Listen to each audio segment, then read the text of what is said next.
Hello दोस्तों। मैंने पिछले 2 वीक में कुछ स्टॉक सजेस्ट किया था। ठीक है। और अपने चैनल 9% प्रॉफिट में 9% प्रॉफिट में कुछ स्टॉक जो पिछले 15 डेज में मैंने सजेस्ट किया था, जिसका रिव्यू करते हैं वो किस कंडीशन में है अभी। क्योंकि मेरा चैनल न्यू है, बहुत कम व्यू आता है। मैं व्यू के लिए नहीं बनाया हूँ। मैं चाहता हूँ कि लोग सीखें कि किस तरह से स्टॉक को सिलेक्शन करना है और वो क्यों भाग रहा है। ठीक है, तो अब हम लोग चालू करते हैं। तो मैंने कुछ स्टॉक जो दिया था उसको मैं देखता हूँ।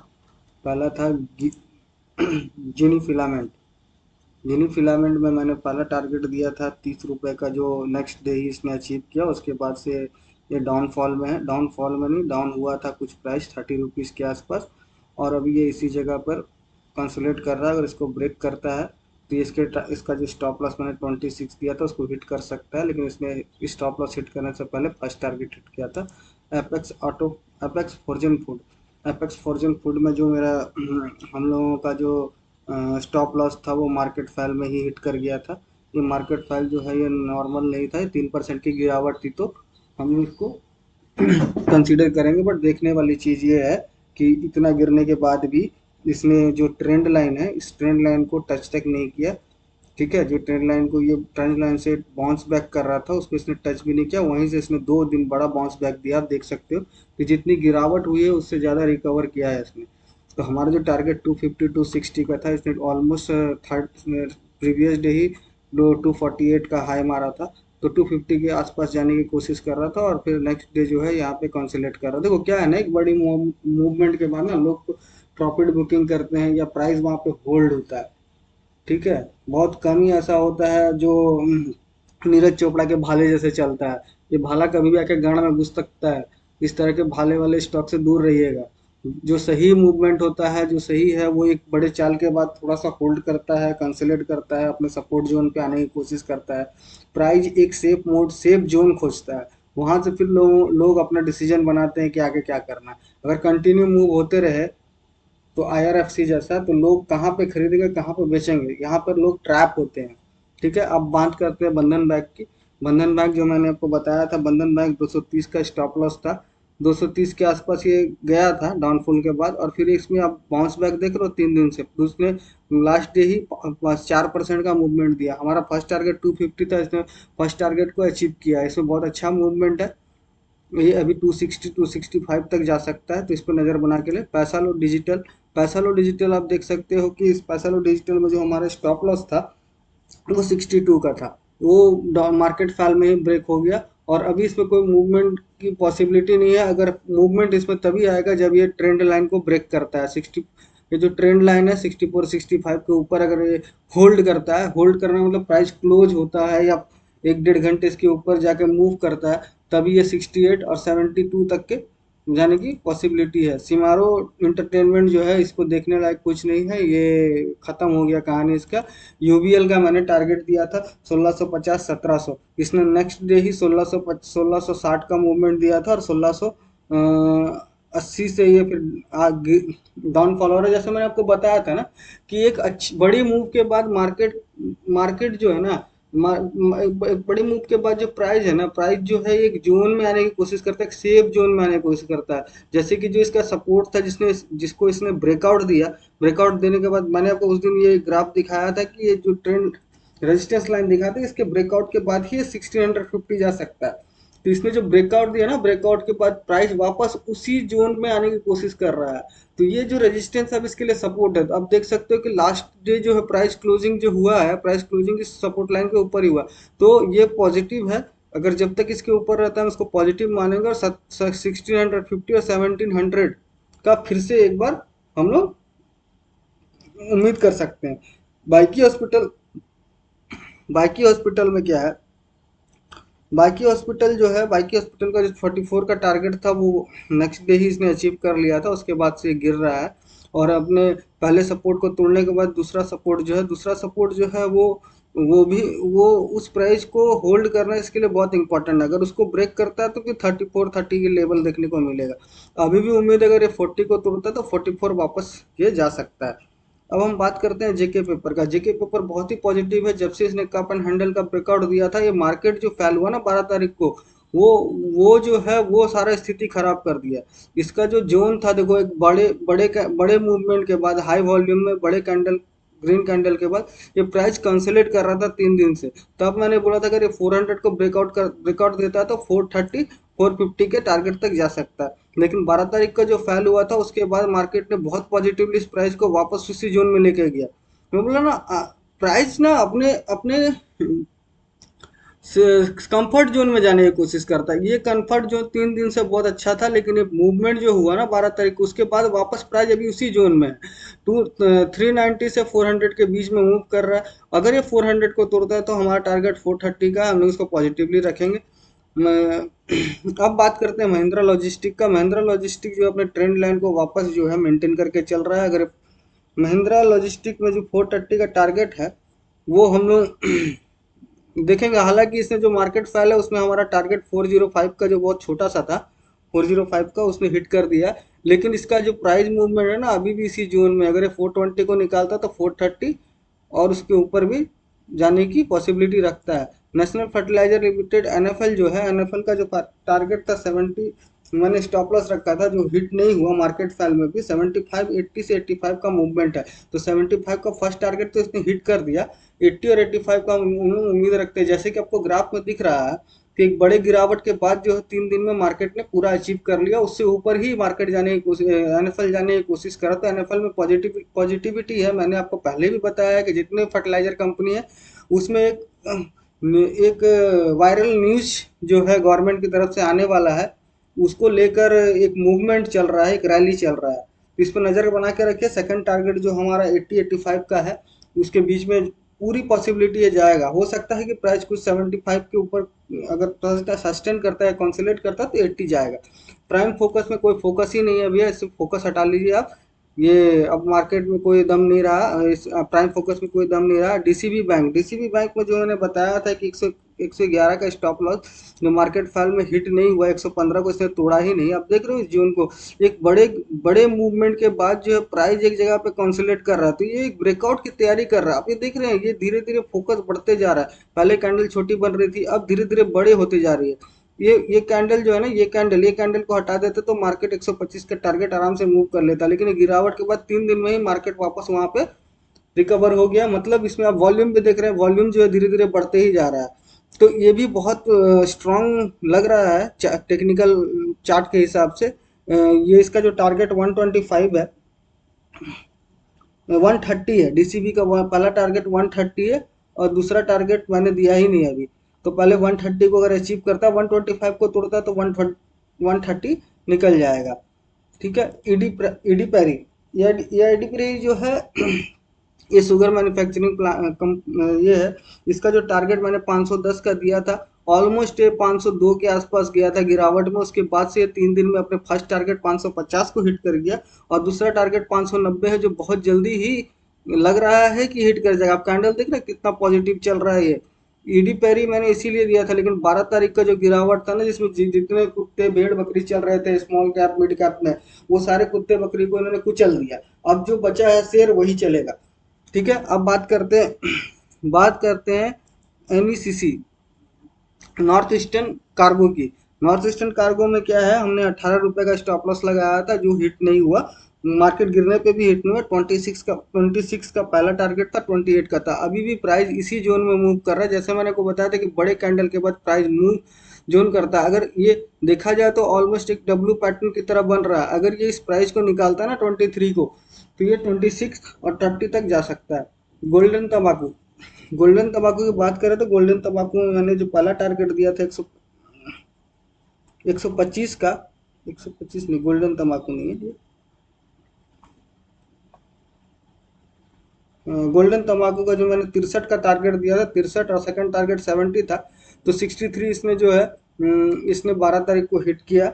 मैंने स्टॉप लॉस जो है 54 रुपये 50 पैसे लगाने को कहा था। स्टॉप लॉस जो है 5450 का होना चाहिए था। इसने मार्केट फाइल में भी इस चीज़ को टच नहीं किया और मार्केट फैल, जिस दिन मार्केट फैल हुआ था ना उसी दिन इसने पहला टारगेट अचीव किया था। उसके बाद से इसमें गिरावट कंटिन्यू है। अब ये 200 मूविंग डे के नीचे चल रहा है। अगर ये ट्रेंड लाइन से बाउंस बैक होता है तो वापस इसमें पॉजिटिविटी देखने को मिल सकती है। लॉयल टेक्सटाइल में कुछ कुछ खास नहीं हुआ है। अगर गोकुल अर्गो अर्गो की बात करें तो गोकुल अर्गो का जो है 111 का स्टॉप लॉस था, जिसमें जो इसने हिट कर दिया, और टारगेट मैंने दिया था इसमें 125 का। तो इसमें पॉजिटिव मूवमेंट तो दिख रहा है, लेकिन इसने जो ट्रेंड लाइन है उसको भी ब्रेक कर दिया है। तो इसमें हम लोग ज़्यादा फोकस नहीं करेंगे। हरीश,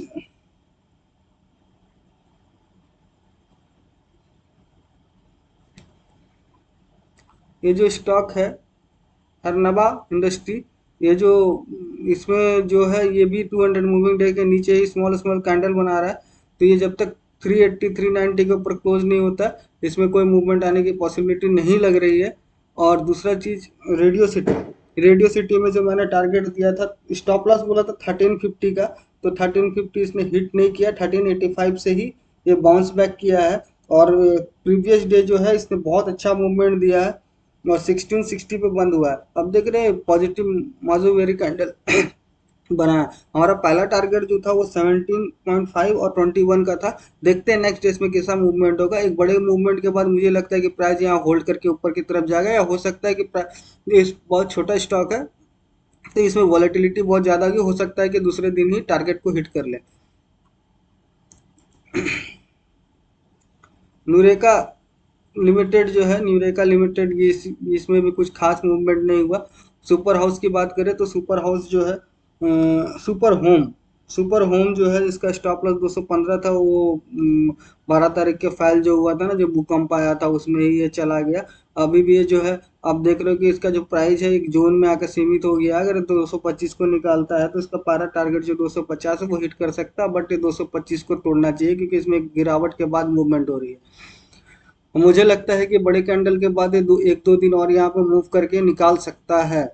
अगर ये जो हमारा टारगेट था 215 का, ये वापस 215 जो है हमारा, ये सस्टेन करना चाहिए। अभी भी ये सपोर्ट लाइन के आसपास है, तो इसको देखते हैं। आई आईसीडीएल आईसीडीएस जो है, आईसीडीएस का जो हमने टारगेट दिया था, आईसीडीएस का 24 रुपए का स्टॉप लॉस था, और 30 रुपये फर्स्ट टारगेट और 33 रुपये सेकंड टारगेट था। तो इसने प्रीवियस डे जो है 30 रुपये के टारगेट को टच किया। आप कैंडल देख रहे हैं, कैंडल जो है बहुत ही पॉजिटिव और ग्रीन बना हुआ है, और बड़े बड़े कैंडल बन रहे हैं इसमें। इसमें वॉलेटिलिटी बहुत ज़्यादा आप देख सकते हो कि 27 रुपये के बाद इसने पूरी प्राइस को खींच कर 5% ऊपर लेके गया। फिर प्रीवियस डे भी जो है इसमें ऊपर अपर और लोअर जो विक्स बना है, बहुत लंबा लंबा बना, तो वॉलेटिलिटी बहुत ज़्यादा है। तो हमारा फर्स्ट टारगेट इसमें हिट हो चुका है 30 रुपये का। 33 रुपये के लिए हम लोग वेट करते हैं, बट इतना जल्दी नहीं होगा। अब ये हो सकता है कि इसका प्राइस जो है वापस, उसका प्राइस जो है वापस ये इस जोन पे आने की कोशिश करे, 28 के आसपास। 28 के पास आकर होल्ड करता है और फिर बाउंस बैक करता है, तो एक हेल्दी मूवमेंट माना जाएगा। हैरिस्टर हाईटेक पाइप्स जो है, हाईटेक पाइप का मैंने जो स्टॉप लॉस 77 का दिया था, ये गिरावट में 7660 तक ये गया था। उसके बाद नेक्स्ट डे ही इसने पूरा रिकवर कर लिया। इसका जो पहला टारगेट मैंने दिया था 90, सेकंड टारगेट 95 था। इसने फर्स्ट टारगेट प्रीवियस डे जो है इसने एक 8870 का हाई बनाया है। तो इसमें फर्स्ट टारगेट तो ऑलमोस्ट अचीव करने की कोशिश की है, और इसमें आप देख रहे हो जितनी गिरावट हुई नेक्स्ट डे उससे ज़्यादा इसने रिकवर कर लिया। तो इसमें पॉजिटिव, बहुत पॉजिटिव मूवमेंट है। और देखने वाली चीज़ है कि जो हमारा जो सपोर्ट लाइन था, ये सपोर्ट लाइन कितना अच्छा काम करता है। यहाँ से ही इसने वापस बाउंस बैक किया है, और यहीं पर जब गिरावट हुई थी तब यहीं पर ये वापस आया था। तो इस पे आप नज़र बना के रखिए। मेरे को लगता है कि 90 के ऊपर क्लोज होता है। अगर इस प्राइस को सस्टेन करते हुए, इस प्राइस को मीन्स 85 के प्राइस को ये अगर होल्ड करता है और कुछ दिनों के लिए, कुछ दिन मतलब कल अगर गिरता नहीं है, कल ही अगर टारगेट अचीव करे तो अच्छी बात है, नहीं तो 85 का जो स्टॉप लॉस लगाकर हम लोग इसको वापस ट्रेल करेंगे। ये आईएएस का चार्ट है। आईएएस में जैसे मैंने आपको बताया था कि 132 का रेजिस्टेंस को तोड़ेगा तो 140 और 150 का टारगेट देखने को मिलेगा। तो इसने 132 के रेजिस्टेंस को तोड़कर 140 का टारगेट लिया। वापस ये जो गिरावट में आया है, तो 132 के प्राइस को रिस्पेक्ट करके यहाँ पे होल्ड कर रहा है। प्राइस प्राइस वापस होल्ड कर रहा है, तो 132 का स्टॉप लॉस लगाकर हमें 140 का वापस 145 का हम लोग टारगेट वापस ले सकते हैं। यूप्लेक्स डुप्लेक्स में कोई उम्मीद नहीं है सर।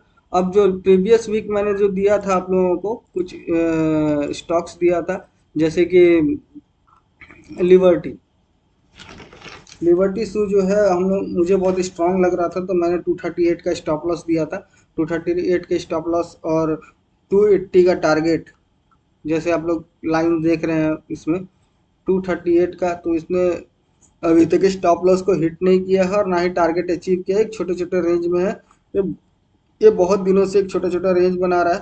देखो ऑब्जर्वेशन वाली चीज ये क्या है ना सर, देखो यहाँ पर इसने एक बड़ा कैंडल बनाया, उसके बाद फिर एक रेंज बाउंडेड हो गया, ठीक है। रेंज बाउंड होने के बाद फिर इसने एक बड़ा कैंडल बनाया, फिर एक रेंज बाउंड हो गया, छोटे छोटे कैंडल बना रहा है।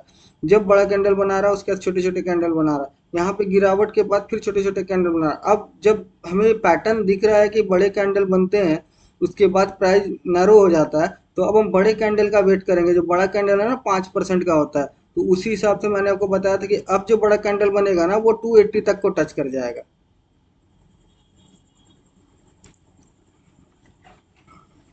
ये जो म्यूचुअल फंड वाला स्टॉक था MONQ50, इसमें जो फर्स्ट टारगेट था हमारा 55 का, और इसने जो हाई बनाया था 5460 का बनाया था, वापस ये गिर गया। ये बहुत वोलाटाइल वोलाटाइल स्टॉक है,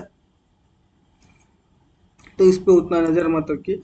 अर्ग सुगर में जो टारगेट था हमारा 100, स्टॉप लॉस जो था 110 का, जो मार्केट फैल में ही इसने ब्रेक कर दिया और वापस ये ऊपर की तरफ मूव कर रहा है। तो अब वही पॉजिटिविटी हम लोग मेंटेन कर सकते हैं। अब हम लोग जो है 110 का टारगेट लगाकर, जो स्टॉप लॉस था उसको लगाकर वापस हम लोग 120 118 और 125 का वेट कर सकते हैं। देखते हैं इसमें क्या होगा। इसमें गैप डाउन मूवमेंट के बाद कंसोलिडेशन हो रहा है। मार्केट जो गिरा 2 दिन में से रिकवर भी कर लिया, सारे स्टॉक रिकवर नहीं किए हैं।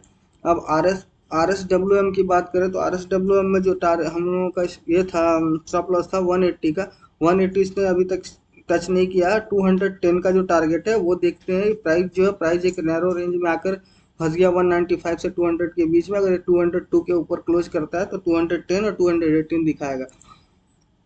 हम लोग नहर पॉलीफिल्म की बात करें तो नहर पॉलीफिल्म में 240 का जो स्टॉप लॉस था वो उसने हिट कर दिया। मार्केट 12 तारीख के बाद 13 तारीख को जब मार्केट फैल हुआ था, उसके बाद एक पॉजिटिव मूवमेंट इसमें देखने मिला उसी दिन, जिसने पूरा रिकवर किया है। तो इसने तो स्टॉप लॉस हिट कर दिया था। अब देखते हैं कि 260 280 और 300 का जो टारगेट है अचीव हुआ कि नहीं। ये पॉजिटिव इसलिए क्योंकि इसने 200 मूविंग एवरेज के ऊपर ही क्लोजिंग दिया है, और एक जो रेंज बना रहा था ना ये रेंज के अंदर है। अभी 268 तोड़ेगा तो 280 के मूवमेंट मिल सकता है। रो लिमिटेड रॉयल ऑर्चिड होटल जो है, इसका जो टारगेट था रॉयल ऑर्चिड होटल का 280, 280 का जो स्टॉप लॉस था वो इसने हिट नहीं किया अभी तक, और जो मार्केट फैल के बाद है वापस से उसी जोन में चला गया। तो हम लोग इसको कंटिन्यू रखेंगे 318 और 340 के प्राइस के लिए।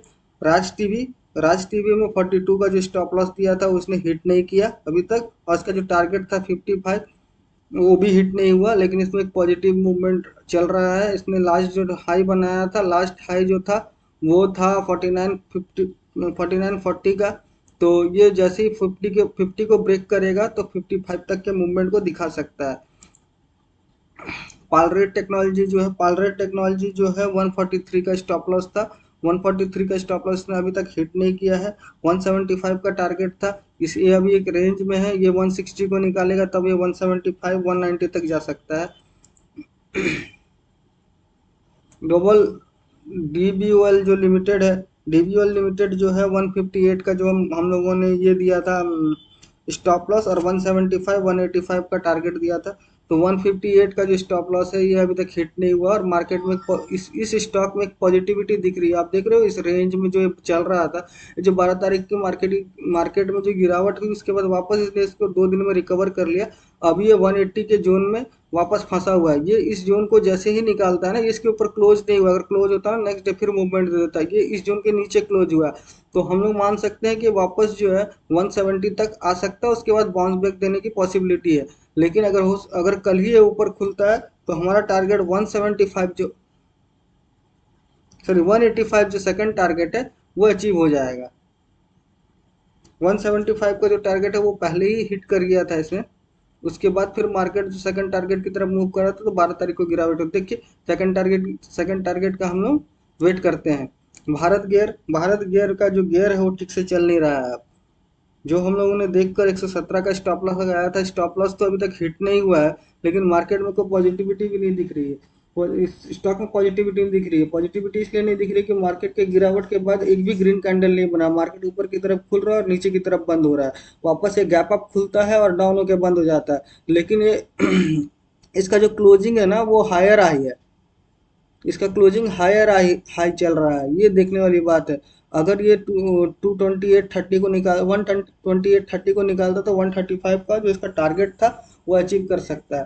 तो जो हम अभी तक हम लोगों ने लास्ट 2 वीक का जो भी स्टॉक दिया था उसका मोटा मोटी रिव्यू किया है। इसमें से आपको इस वीडियो में क्लियर हो गया है कि किस स्टॉक ने स्टॉप लॉस को हिट किया, किसने किसने हिट नहीं किया, किसने फर्स्ट टारगेट अचीव किया। ऑलमोस्ट मुझे लगता है कि 50% स्टॉक जो है वो फर्स्ट टारगेट को अचीव कर लिया। और जो भी स्टॉक है, अगर 12 तारीख की गिरावट नहीं होती ना तो ये स्टॉक पॉजिटिव मूवमेंट में चल रहा था। कुछ कुछ स्टॉक जो आपने ने देखा कि 12 तारीख की गिरावट के बाद दूसरे दिन या तीसरे दिन ही इसने पूरे पूरे प्राइस को कवर कर लिया। तो प्राइस को कवर किया मतलब उसमें वॉल्यूम आ रही है, लोग इंटरेस्ट ले रहे हैं, इसीलिए तो स्टॉक सेलेक्ट किया गया है ना। तो टेक्निकल के बेसिस पे जो हम लोग चीज सेलेक्ट कर रहे हैं वो हमें एक पॉजिटिव पॉजिटिव व्यू ही दे रहा है। अब देखो कि भारत गियर में जो गिरावट हो रही है, अगर इसको देखा जाए तो ये रेड रेड कैंडल बना रहा है। लेकिन इसमें ऑब्जर्व करने वाली बात यह है कि इसका जो लास्ट 3 दिन का जो क्लोजिंग है वो हायर हाई है। इसका जो क्लोजिंग है हर बार ऊपर की तरफ क्लोज हो रहा है। ये गैप अप खुल रहा है और डाउन होके बंद हो रहा है, लेकिन प्रीवियस लो के नीचे बंद नहीं हो रहा। प्रीवियस जो क्लोजिंग था लो का उसके नीचे बंद नहीं हो रहा। तो ये सब ऑब्जर्वेशन आपको रखना होगा। मार्केट आपको देखो, मार्केट में 2 ही कैंडल होता है स्टॉक में, हरा और लाल। तो ये लाल कैंडल बन रहा है, इसका मतलब ये नहीं कि गिर रहा है। आप देख रहे हो एक कैंडल का क्लोजिंग जो था वो 124 रुपया था। एक कैंडल का क्लोजिंग 125 रुपया था। एक कैंडल का क्लोजिंग जो है 125 रुपये 30 है। और एक कैंडल का 125 रुपये 15 पैसे। तो आप देख रहे हो हायर हाई क्लोजिंग चल रहा है इसका। तो एक बार अगर इसमें मूवमेंट आया ना, लेकिन मेरा मानना ये कि 228.30 के ऊपर निकलेगा ना तब ये अपना टारगेट अचीव करेगा 135 150 का। तो इस तरह से दोस्तों अभी तक हम लोगों ने जो रिव्यू किया है वो ऑलमोस्ट बहुत बढ़िया था। आप लोग भी इसको देखिए, समझिए, सोचिए और कुछ दिन ऑब्जर्व कीजिए। और आपको लगता है कि इससे रिटर्न बन सकता है या मेरा एनालाइजिंग सही है तो मेरे चैनल को सब्सक्राइब कीजिए, लाइक कीजिए। Thank you.